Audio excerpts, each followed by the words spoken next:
How do you praise? Now, that question can be asked in several ways, I guess. I'm not asking it in a way that'd be searched in Quora or WikiHow. I'm not looking for a how-to video or a step-by-step guide. I'm sure those are great if you have them. I'm asking a little more personalized. I'm asking, how do you praise? How do you go about doing it? When you do come to the time where it's time to gather in and stand and sing and lift your voice, how do you go? How do you do it? We just spent 20 minutes doing it. How do you do then? I guess a better way to ask the question is, what's your relationship to praise? You see, when you have a relationship, a close relationship, you tend to have words to explain it. Women, Elton John famously wrote the words, "I hope you don't mind that I put down in words how wonderful life is since you're in the world." And every guy in the world is going, "Hey, John, what are you doing there? You're kind of ruining this, I thought we all agreed we can't put into words our feelings. You know what I mean? I thought we agreed on that. Women famously do. They have a much closer, I don't know if it's a better relationship, they have a closer relationship with their feelings, and they can actually communicate them. And guys don't, you know what I mean? We came up with the word ineffable, right? The word that means you can't express it in words. We'd rather come up with a new word than actually express our feelings in words. That's where we are. I'm annoyed. That's the feeling. I know I feel that feeling when I'm annoyed. I'm annoyed. My wife doesn't like me when I use that, though. I'm not allowed to be annoyed in my household. And so you're just kind of stuck there going, I don't know. I don't feel anything. I don't know. Eskimos famously have a lot more words for snow than we do. They have a closer relationship with snow.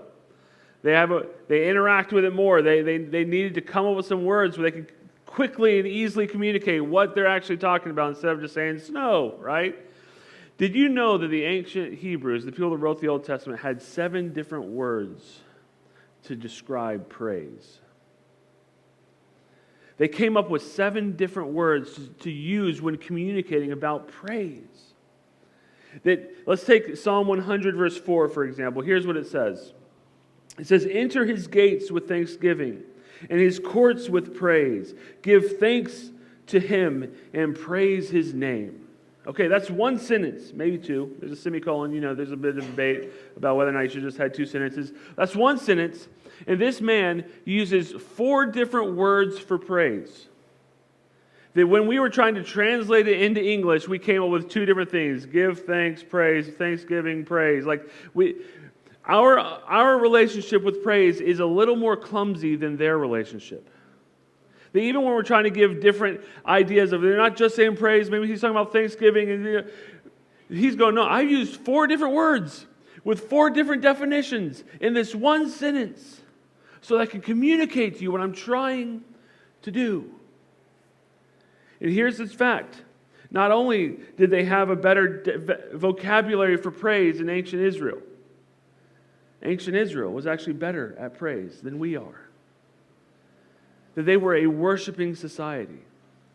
They were a people who worship and praise was like a part of their life.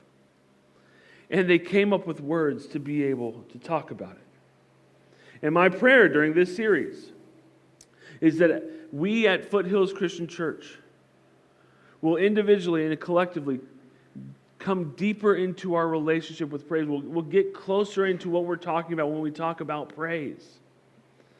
So that as I go deeper into my worshiping life, and you go deeper into your worshiping life, we as a church, Foothills Christian Church, will grow and blossom into this worshiping body of believers that shouts the praises of God, that sings with all we have, that worships and serves with all our might, because we have a God worthy of it.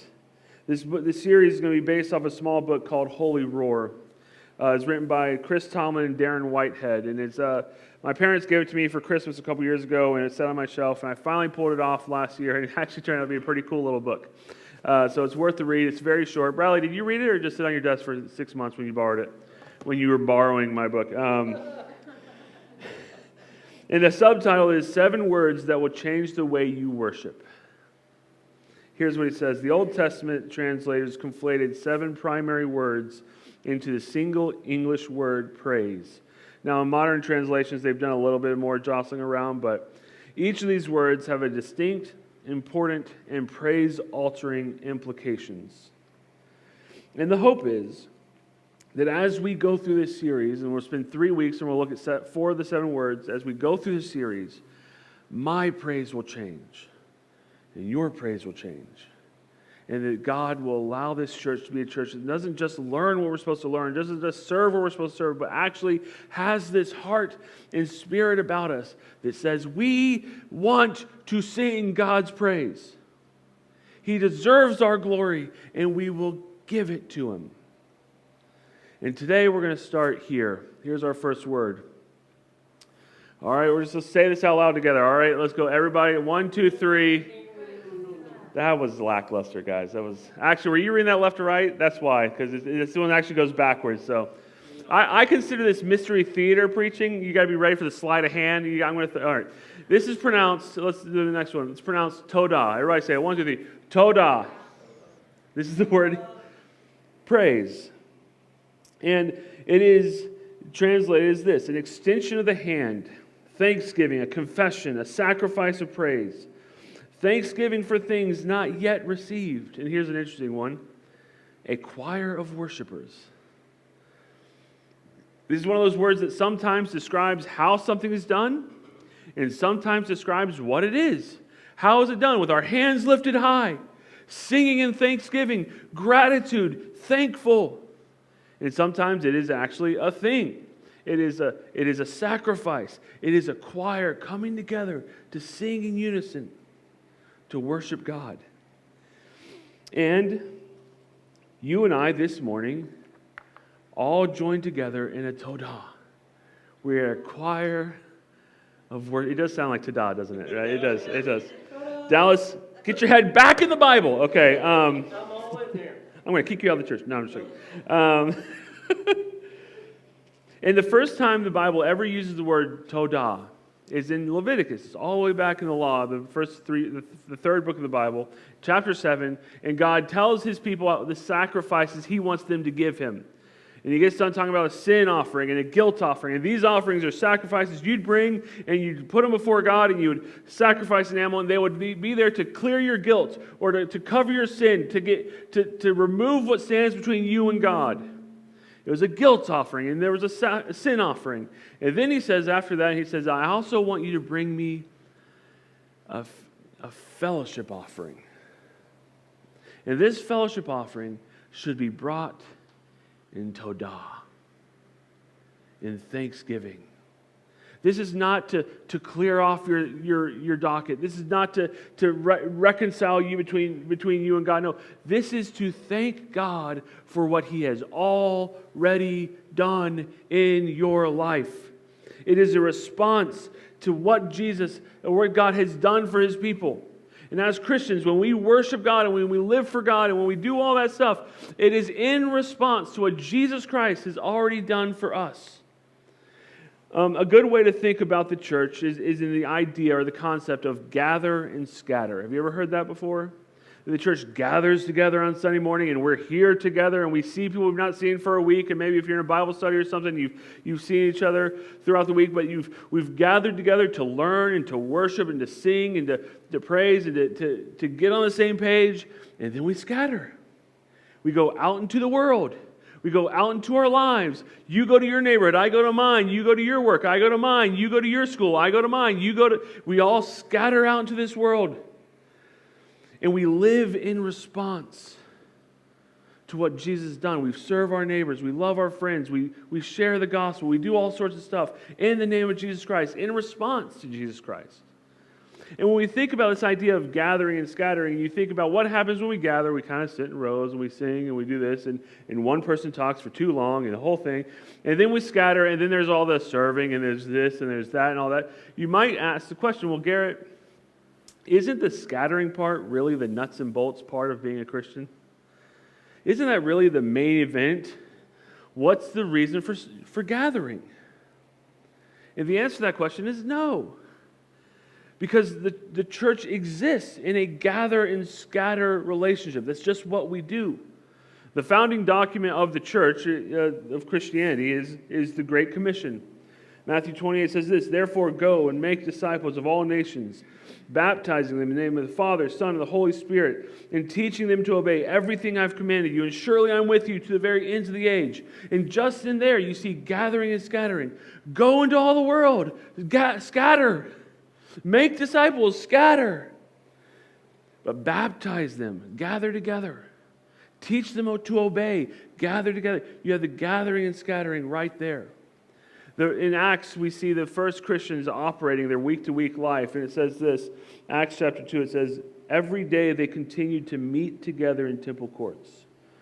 They broke bread together in their homes, and they ate together with glad and sincere hearts, praising God. And they enjoyed the favor of all people. And the Lord added to their number daily those who were being saved." They gathered together. They praised God together. They broke bread together. They learned together.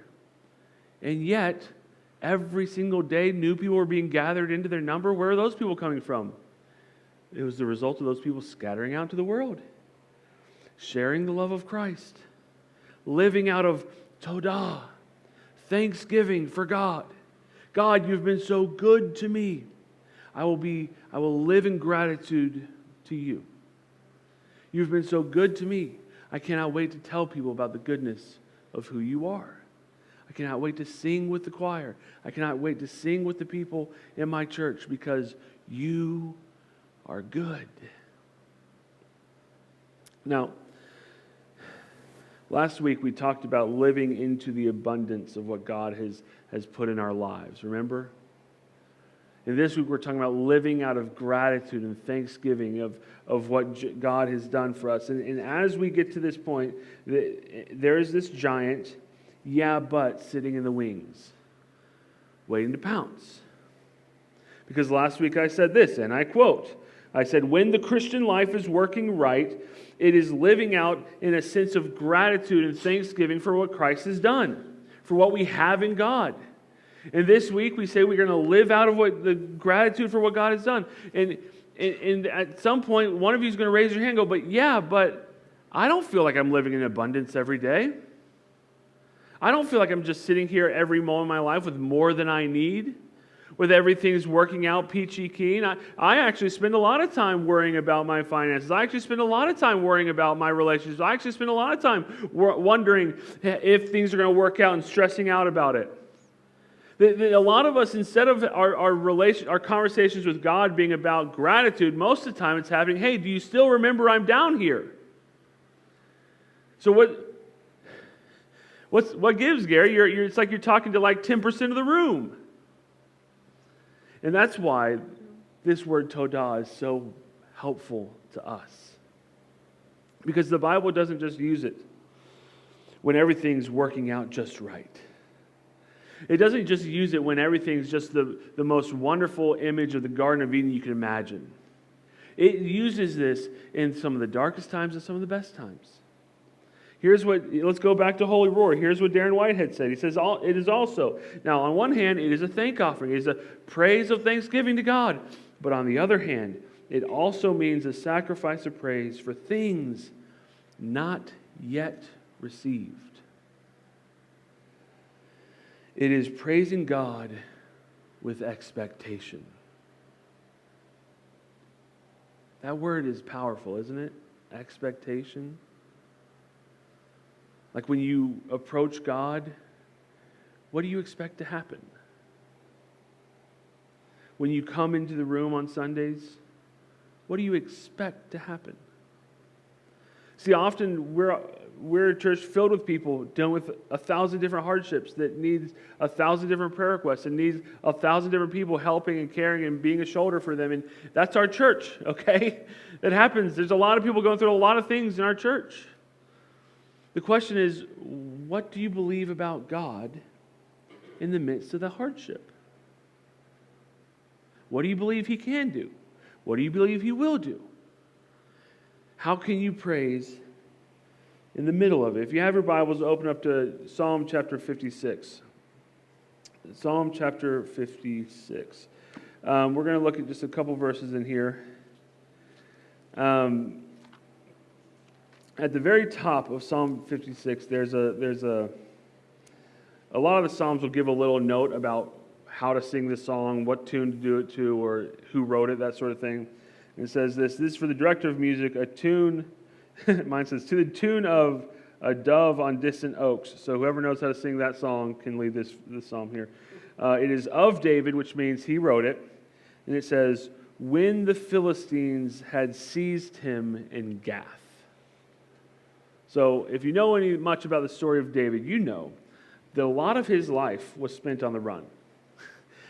There was time where he was in the castle and that was all cool and he got himself into a world of trouble. But there was a lot of time where he's on the run. He's running from his own king who's trying to kill him. And then he'd run into the Philistines. He's running from the Philistines. They're trying to kill him. And they actually got him in their grasp one time. And he wrote this psalm. And he says this, be merciful to me. Who's he talking to? Is he talking to his captors? Be merciful to me, Philistines. Be merciful to me, the people who are using me as a trophy for their own people. Who is he talking to here? Be merciful to me, people who can slit my throat, the flick of your wrist. Who is he talking? No, I don't care about you people. God, I want your mercy right now. In this situation, I want your mercy. That's how he starts his prayer. Have mercy on me, my God, for my enemies are in hot pursuit. That's a bad situation. I don't know if you ever saw that movie back when I was a kid. I was talking to someone about it. It's called Hard Target, where it's Jean-Claude Van Damme. Anyways, it's one of those movies where you get a game where it's like if you run away from this person trying to kill you for X number of days, you get money or something like that. I don't know. Anyways, that's what David's dealing with, except no money's at the end of it. It's just they're trying to kill him. That's all that's going on for him.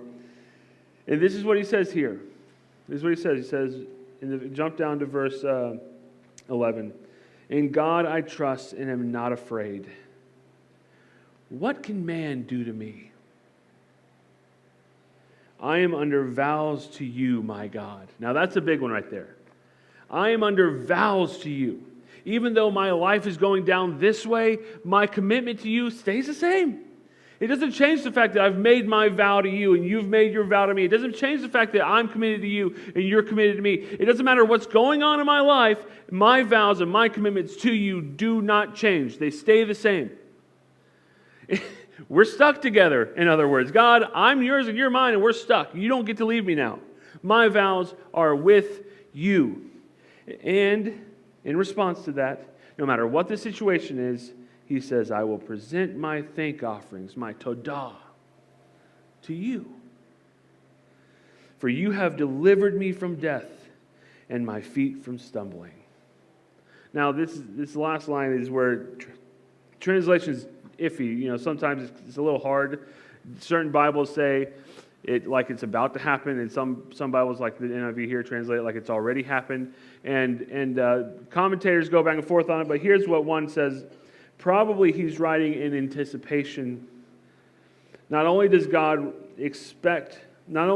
expect that God will deliver from death, but he also expects that God will keep his feet from falling, even though his enemies are after him.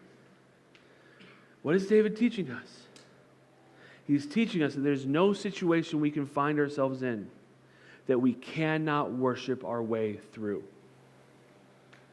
That there's no situation so bad that gives us a day off to say, okay, you know what, your life is actually bad enough to where you don't have to worship God and trust Him and live in His joy and be thankful for Him. No, every moment of your life, no matter how bad it gets, there is gratitude to be given to God, and you can worship your way through that. Because it is true that hard times come.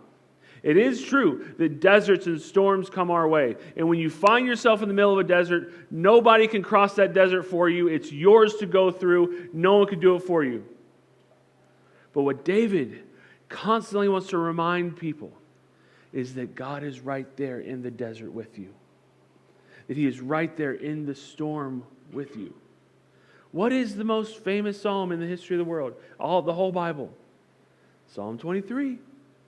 Even though I walk through the valley of the shadow of death, I will fear no evil, for thou art with me. Your rod and your staff, they comfort me. David's going, I don't care where you find yourself today. You can praise your way through it. You can go through it with Todah. And here's the big idea. Here's why it's so important to get this through our heads. Because life will come tumbling down around us at times. Life does get hard. Situations do get tight. And it's hard to know the right way to go. And it's hard to know how to handle every situation. But what we believe about God in a situation determines how we live that situation. What we believe about God determines how we live in that situation. Do you think that every time you get into a hard spot, that's God abandoning you? Well, don't be surprised if you find yourself walking away from God. If you see every hard situation as a moment where you just go, this has happened, it may be because God's testing me, it may just be life, but I know God's with me, and I'm not going to back down, then you might find yourself worshiping through God. And on the other end of it, you'll be one of the most profound worshipers in your life. And people go, wow, how'd that person learn to worship and praise like that? And you're like, oh, because they went through tragedy with Jesus Christ. Very often, it is not the people who experience miracles and saved from the hardships that end up being in the closest relationship with God. It's often the people who walk through it, are never rescued from it, and they get to the other side and they realize, oh, it's like Jesus is next to me. It's like He's right here. And the reason for the closeness and the reason for the relationship is because they were not rescued from it. They had to walk through it on their own.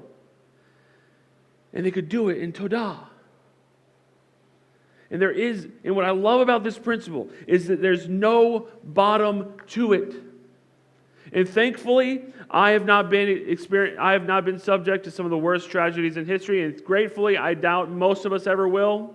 But even in the worst experiences that human history can talk about, there are stories that come out of them where there are people who did not give up on God, who did not give up on this worshiping relationship with the Creator.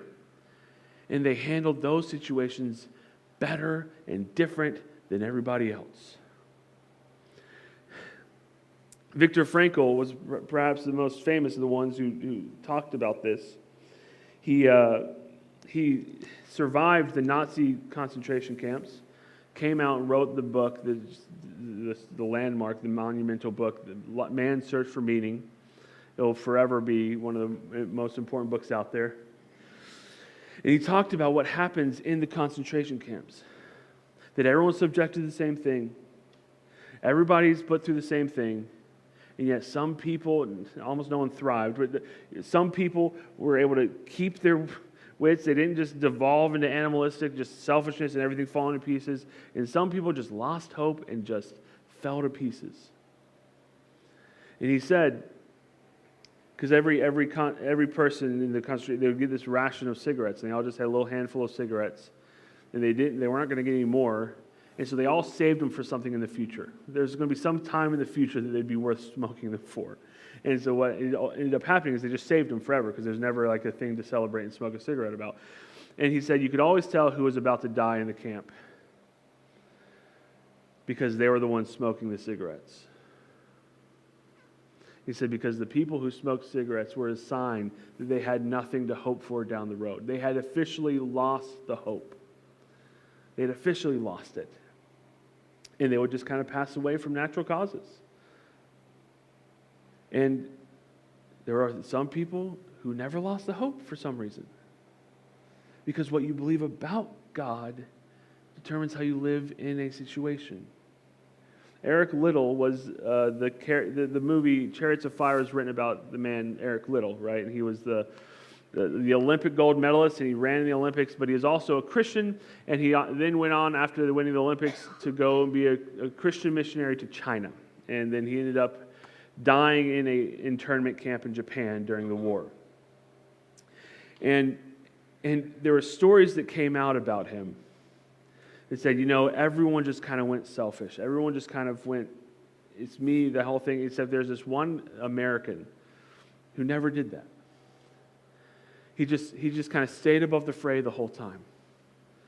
And he goes, listen, he would gather people and he would organize food sharing so that everyone could have the same amount and everyone could have enough food, and it wasn't just one person hoarding all the food.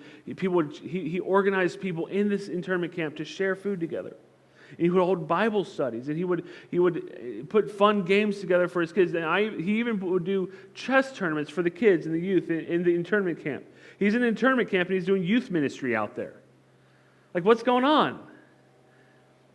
What's going on is his belief in God is determining how he lives his life.